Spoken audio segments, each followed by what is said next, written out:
सभी मित्रों को हिंदी साहित्य समागम एम के चैनल में हार्दिक स्वागत और अभिनंदन है मित्रों। जैसे कि आपको पता होगा, पूर्व में हमने लगातार एनसीईआरटी हिंदी से संबंधित जो सिलेबस है, पाठ्यक्रम है, उसके एक एक रचनाकार के बारे में विस्तृत और गहन अध्ययन के साथ उनकी रचनाएं, चाहे काव्य में हो, चाहे गद्य में हो या पद्य में हो। तो ये इससे पूर्व हमने सुमित्रानंद पंत और महादेवी वर्मा को देखा था, उनकी रचनाओं को, उनका जीवन परिचय और उनकी उपलब्धि और पुरस्कार के बारे में। आज हम देखेंगे जयशंकर प्रसाद।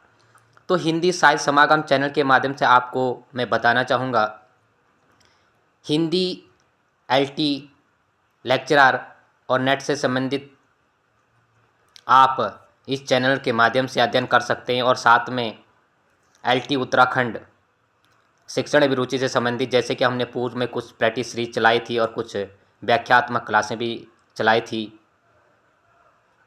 तो मित्रों, आप नए हैं तो प्लीज़ इस चैनल को सब्सक्राइब कीजिएगा और शेयर भी कीजिएगा, अपने मित्रों तक पहुंचाने का कष्ट भी कीजिएगा, कि जिससे उचित और सही ज्ञान सभी को मिल सके।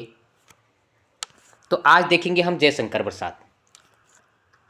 तो जयशंकर प्रसाद के जीवन परिचय, इनकी कृतियाँ, कहानी और उपन्यास, सभी पहलुओं पर इनकी चर्चा करेंगे।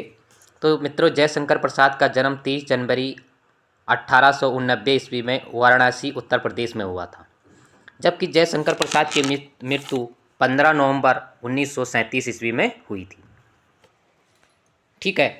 छायावाद के जनकदाता भी यही थे, जन्मदाता भी यही थे, जनक भी यही थे, और उन 4 महत्वपूर्ण स्तंभों में एक थे, जिसमें प्रसाद, निराला, महादेवी वर्मा और पंत जी थे।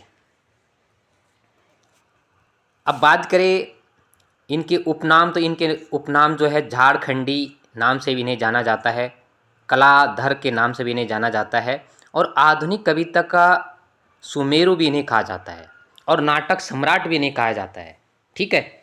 अब आपको कन्फ्यूजन होने की आवश्यकता नहीं है, क्योंकि कथा सम्राट जो है, उपन्यास या कथा सम्राट जो है, प्रेमचंद को कहा जाता है।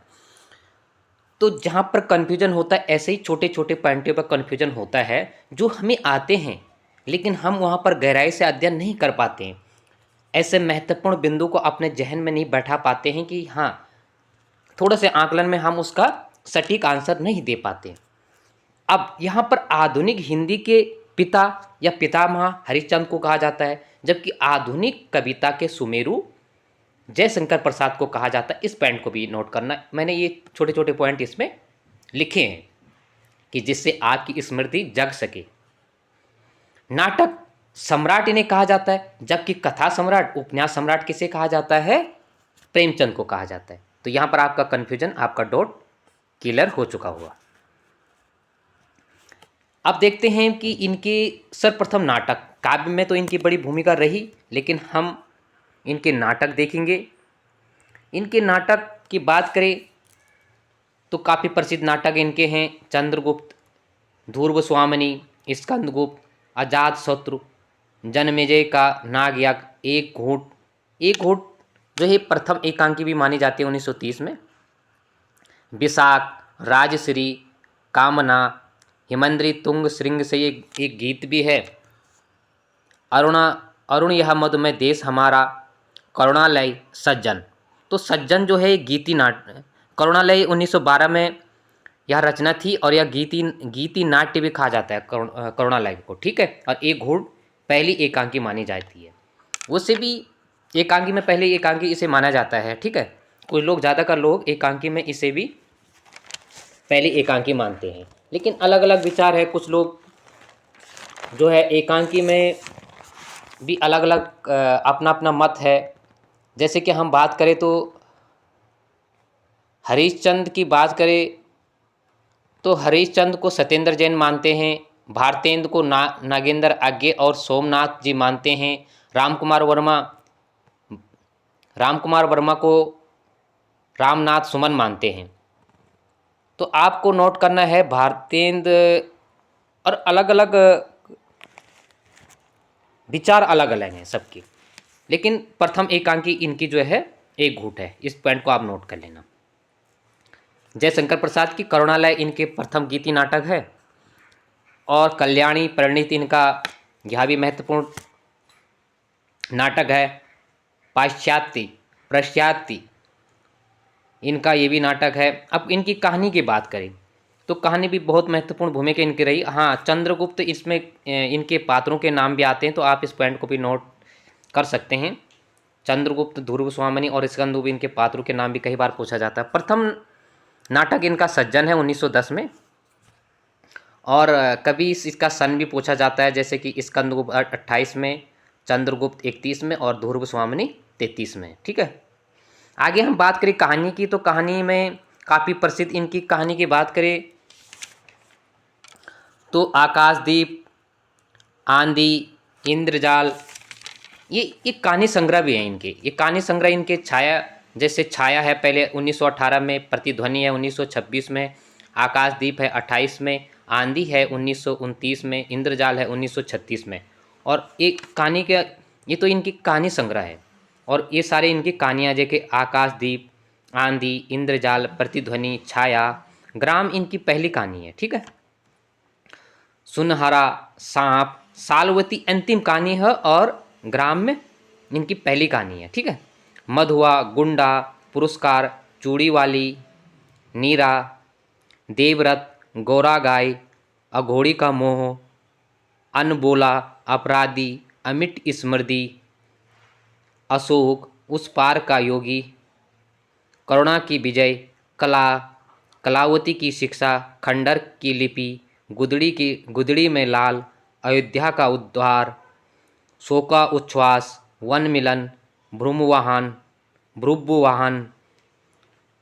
गुलाम, गुदड़ी, एक गुदड़साई, एक है गुदड़ी में लाल, एक गुदड़साई है। ठीक है, घीसू, चक्रवती का स्तंभ, चंदा, जहां आरा, छोटा जादूगर, तानसेन, पत्थर की पुकार, पाप की पराजय, सलीम, सिकंदर की शपथ, हिमालय का पथिक, और पथिक इनका काव्य रचना भी है। ठीक है, तो पथिक, जैसे आप विशेष करके आकाशदीप पूछा ही जाता है, जैसे आकाशदीप इनकी नेट में भी लगी हुई है। ठीक है ना, और जैसे छोटा जादूगर काफ़ी प्रसिद्ध है इनका, सालवती पूछा जाता है, मधुआ पूछा जाता है, गुंडा, पुरस्कार, इंद्रजाल, ये काफ़ी प्रसिद्ध इनकी है।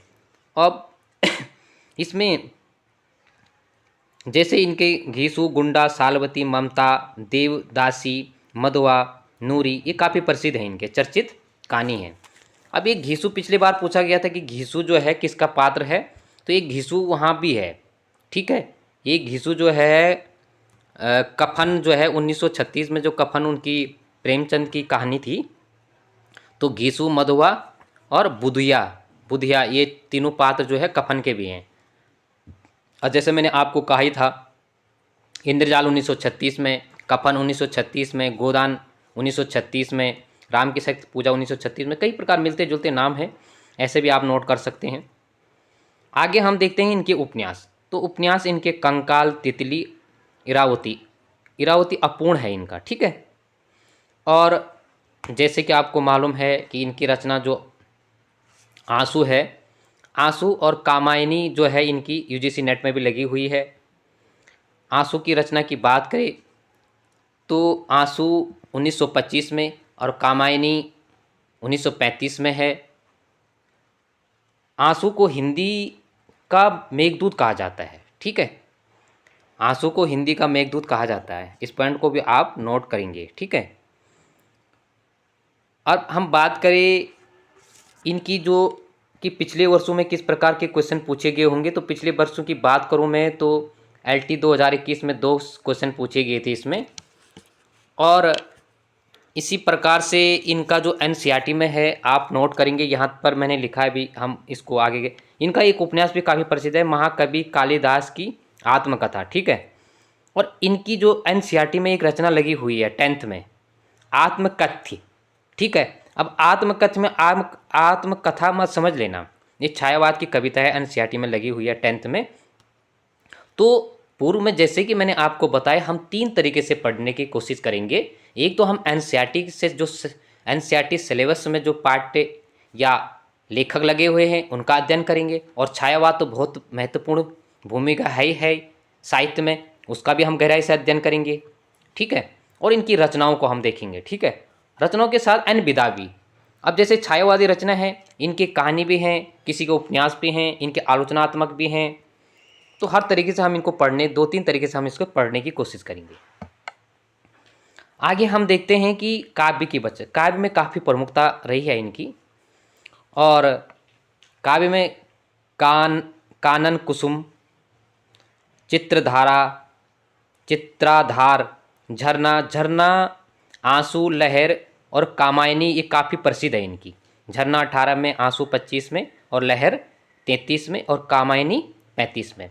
क्योंकि मैं इसलिए भी इन प्रमुख, देखो इतनी गहराई से तो नहीं पूछेगा, लेकिन साथ साथ में आप जैसे किसी का नेट का, अभी दिसंबर में नेट का एग्ज़ाम है, तो वहाँ पर भी ये काम आपका बेहतर रूप से करेगा। और लेक्चरार में तो इस प्रकार से क्वेश्चन बनेंगे ही बनेंगे बेहतर रूप से। वहाँ 200 नंबर का होगा, तो निश्चित तौर पे 2 से 4 क्वेश्चन बनेंगे ही बनेंगे एक लेखक से। और पिछले बार भी हमने देखा कि 2-3 रचनाओं का जो है काल पूछा गया था कि किस सन में यह प्रकाशित हुई थी। तो इसलिए भी मुख्य रचनाओं का हमें जो है सन याद होना ही होना चाहिए। अब इनके एनसीईआरटी में मैंने, ये आंसू है इनकी, इसमें 133 छंदों में ये विरह प्रदान है, इनका विरह प्रदान काव्य है, ठीक है। और कामायनी तो बहुत बड़ा महाकाव्य है इनका, इसको भी आप नोट रखेंगे। 2021 लेक्चर में पूछा गया था कि प्रतिविज्ञा दर्शन किससे आनंद, या प्रतिविज्ञा दर्शन किसका है, तो यह जयशंकर प्रसाद का था, ठीक है। कामायनी की बात करें, इसमें 15 सर्ग हैं, और ये महाकाव्य है। इसको अक्षय कीर्ति का स्तंभ भी कहा जाता है, ठीक है। 3 पॉइंटों को भी आप नोट करना। इनकी अन्य रचनाएं जैसे महाराणा प्रताप का महत्व, प्रेम पथिक 14 में, उर्वशी प्रथम काव्य है इनका 1909 में, प्रेमराज भी 9 में है, और जो उर्वशी है ये चंपू काव्य है इनका, ठीक है। तो इस पॉइंट को भी आप नोट करेंगे। तो काफ़ी महत्वपूर्ण है इनकी कहानी, महत्वपूर्ण है, नाटक महत्वपूर्ण है, उपन्यास महत्वपूर्ण है, क्वेश्चन बनता ही बनता है। बाकी मैंने बता दिया एनसीईआरटी में कौन सी रचना लगी है, पूर्व पेपर में कौन से कितने क्वेश्चन आए थे, ठीक है। लेक्चरार में 2000 बात करूँ तो प्रतिविज्ञा दर्शन आप जानते होंगे, ये क्वेश्चन आया था। मिलान करने के लिए कोई क्वेश्चन आया था 21 में, 2 क्वेश्चन बने थे, ठीक है। अब हम इनके और रचनाएं देखेंगे। अब इन रचनाओं में हम मुख्य तथ्यों को देखेंगे, ठीक है। शैशव में जयशंकर प्रसाद को झारखंडी कहकर पुकारा जाता था। जब ये छोटे थे तब इन्हें झारखंडी नाम से पुकारा जाता था, नाम से। छायावाद के 4 स्तंभ, जैसे मैंने पूर्व में कहा था। प्रथम कविता सावन पंचक, ठीक है, ये भारतीय पत्रिका में कलाधर उपनाम से छपी थी ये, ठीक है। कलाधर उपनाम से छपी थी, सावन पंचक, ठीक है। और ये किसमें, झरना में है, ठीक है। झरना काव्य संग्रह भी है, इस पॉइंट को नोट कर लेना। 9 वर्ष की आयु में इन्होंने कलाधर उपनाम से ब्रज भाषा में एक सवैया लिखा था। 9 वर्ष की, देखो इनकी किस प्रकार की जिज्ञासा थी, किस प्रकार की बुद्धि थी, इनकी उपलब्धि कितनी थी कि 9 वर्ष की उम्र में ब्रज भाषा में इन्होंने क्या लिखा। 9 वर्ष की उम्र में इन्होंने जो है एक सवैया लिख लिया था। चित्राधार इनका प्रथम काव्य संग्रह है, चित्राधार इनका प्रथम काव्य संग्रह है, ठीक है। और कानन कुसुम खड़ी बोली का प्रथम काव्य संग्रह है, और जो कानन कुसुम है प्रथम खड़ी बोली का प्रथम काव्य संग्रह है। कामायनी की बात करें, इसमें 15 खंडों में विभक्त है, और महाकाव्य अक्षय कीर्ति का स्तंभ है। भाषा, शैली और विषय तीनों की दृश्य या विश्व का अद्वितीय ग्रंथ है, विश्व का अद्वितीय ग्रंथ है, इसकी ख्याति इतनी है। और कामायनी को सुमित्रा पंत ने क्या कहा था, हिंदी का ताजमहल कहा था, ठीक है, हिंदी साहित्य का ताजमहल कहा था। हिंदू पत्रिका में इसका संपादन हुआ था। तो नई तरीके से बनते हैं क्वेश्चन, ठीक है। तो हर पॉइंट को हम लेकर चलेंगे तो थोड़े बहुत भी हमारे माइंड में रहेगा, तो फिर भी हम अपना आकलन वहाँ पर अपनी तर्क शक्ति का प्रयोग करके उस क्वेश्चन को सही कर सकते हैं। छायावाद की प्रथम रचना खोलो द्वार, झरना का नाम ही खोलो द्वार है, नोट कर लेना। इसका दूसरा नाम खोलो द्वार भी है झरने का अर्थ। प्रथम प्रभात की मैंने अभी पहले भी ऊपर बात किया था। जो प्रथम प्रभात थी 1918 में प्रकाशित हुई थी, ठीक है। तो ये संकलित किसमें थी? झरना में संकलित थी। और ये भारतेंदु की उपाधि यहाँ पर ये इसको छोड़ देना। और कामिनी की सर्गों की बात करें तो इसमें चिंता को आशा हुई, सिरदा ने के काम, काम से वासना, इस प्रकार से पहले चिंता सर्ग है, इस प्रकार से सर्गों का जो है क्रम है। और जैसे कि आपको मालूम है कि सरदा, लज्जा और ईड़ा ये तीनों सर्ग जो है यूजीसी नेट में भी लगे हैं।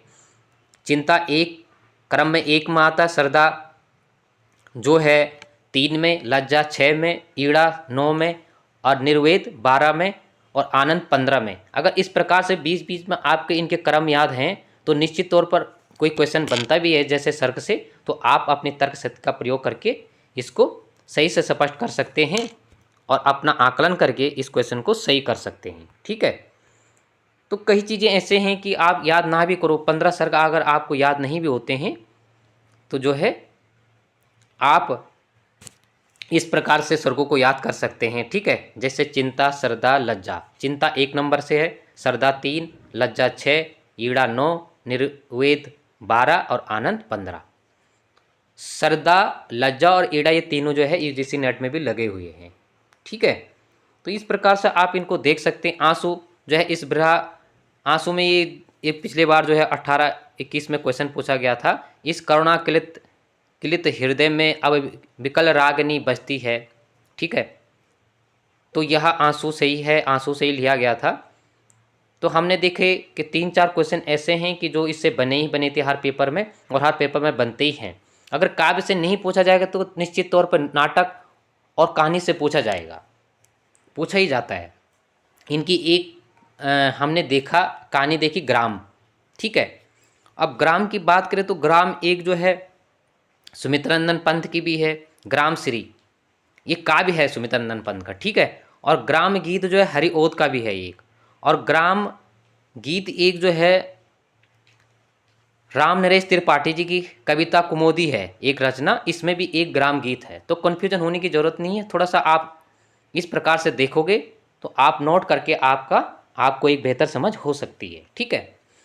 जैसे मैंने अभी पूर्व में कहा था कि कामायनी को सुमित्रानंदन पंत ने क्या कहा था? हिंदी साहित्य का ताजमहल। वहीं दूसरी ओर हम बात करें नंद दुलारे बाजपेयी, तो नंद दुलारे बाजपेयी ने क्या कहा था? नए युग का प्रतिनिधि का काव्य कहा था। किसको कहा था? कामायनी को कहा था, ठीक है। अब हम बात करें इनकी एक रचना है आकाशदीप जो है, इसमें भी आपने देखा होगा कहानी है, ठीक है। अब देखो आकाशदीप में काफ़ी प्रसिद्ध है, ये नेट में भी लगी हुई है और इसके पात्र हैं, जैसे कई बार पात्र भी पूछा जाता है, और कहानी से और उपन्यास से नाटक से तो पात्र पूछा ही जाता है निश्चित तौर पर। जैसे चंपा, बुद्धदेव, जया, वणिक, मणिभद्र ये किसके? आकाशदीप के पात्र हैं। ममता की बात करें, ममता भी काफ़ी प्रसिद्ध इनकी क्या है? कहानी है। ममता में ममता, चूड़ामणि, शाहजहां, हुमायूं, ठीक है। और पुरस्कार भी काफ़ी प्रसिद्ध है। पुरस्कार की बात करें तो अरुण, मधुलिका, ये 2 नाम नोट कर लेना। ममता में ममता, चूड़ामणि, ठीक है, और पुरस्कार में अरुण और मधुलिका। वैसे तो कौशिक, नरेश भी हैं, सेनापति भी है, लेकिन मेन यही है। और आकाशदीप में चंपा और बुद्धदेव, ठीक है। बाकी कामिनी से तो पूछा ही जाता है, कामिनी का सन भी पूछा जाता है। आपको 1935 ये भी सन याद रखना है, ठीक है। और सर कितने हैं, कई बार यहाँ भी डायरेक्ट क्वेश्चन पूछा जाता है कामिनी से, ठीक है। तो हमने क्योंकि एलटी लगभग 70 नंबर का है एलटी में, इसमें से 20 नंबर का व्याकरण पूछा जाएगा, लगभग 18 से 20 नंबर। जैसे कि 2018 की बात करूं तो 21 क्वेश्चन व्याकरण से पूछे गए थे, और 2021 की बात करूं मैं तो इसमें 17 से 18 क्वेश्चन पूछे गए थे, और 2018 की बात करूं तो 21 क्वेश्चन पूछे गए थे। अब साहित्य आ गया 50 नंबर का। 50 में से 10-10 नंबर का आपका संस्कृत हो गया और एनसीईआरटी का हो गया। 35 नंबर से साहित्य में आएगा, लेकिन उस 35 नंबर को लेने के लिए आपको थोड़ा थोड़ा सभी पढ़ना पड़ेगा और वह महत्वपूर्ण तथ्य, वह महत्वपूर्ण पाठों से आपको अध्ययन करना पड़ेगा, चाहे आपको गद्य हो या पद्य हो, कि जहाँ से क्वेश्चन बन सके। पढ़ना ज़्यादा, देखो संग्रह करना कोई उचित बात नहीं है कि आपके पास कितने नोट्स हो, कितने बुक हो और कितना आपने पढ़ा है। उचित ये है कि उसमें से खरा हुआ अच्छा तुम्हारे पास कौन सा मटेरियल है कि जो परीक्षा के लिए उपयोगी है। पढ़ने से पहले ये भी देखना चाहिए कि जो किताबें हैं, जो नोट्स और जो हम पढ़ रहे हैं वो परीक्षा के लिए उपयोगी है या नहीं। इसको हमेशा पॉइंट को याद रख लेना आप लोग, ठीक है। तो जैसे मैंने कहा था कि एनसीईआरटी का तीसरा पार्ट था, इसके बाद हम कल देखेंगे निराला को। तो इन चारों जो छायावाद के 4 स्तंभ हैं, प्रसाद, निराला, पंत और महादेवी वर्मा, इनसे पूछा ही जाता है क्वेश्चन। तो मित्रों आज के लिए इतना ही। कल हम निराला, जो अगला हम छायावादी कवि देखेंगे, निराला को देखेंगे। निराला जी के संक्षिप्त जीवन परिचय और उनकी रचनाओं में देखेंगे गद्य पद्य। और साथ साथ में आप सभी विद्यार्थियों के लिए, हिंदी प्रेमी के लिए अच्छी खबर है कि मैं बेहतर रूप से प्रैक्टिस सेट चला रहा हूँ। मात्र उसमें एनसीईआरटी के क्वेश्चन भी होंगे, ठीक है, क्योंकि कुछ पार्ट एनसीईआरटी के लगे हुए हैं। तो पेडागोजी का हम उससे भी कर सकते हैं। तो 65 क्वेश्चन मैं उसमें करवा रहा हूँ, ठीक है। हर उसमें से मैंने 125 क्वेश्चन करवा दिए 65 नंबर के। तो फिर हम दूसरा प्रैक्टिस सेट लाएंगे कल परसों। तो मित्रों आज के लिए इतना ही। इस वीडियो को ज़्यादा से ज़्यादा शेयर कीजिएगा और सब्सक्राइब कीजिएगा, आप नए हैं इस चैनल में। तो आज के लिए इतना ही, धन्यवाद।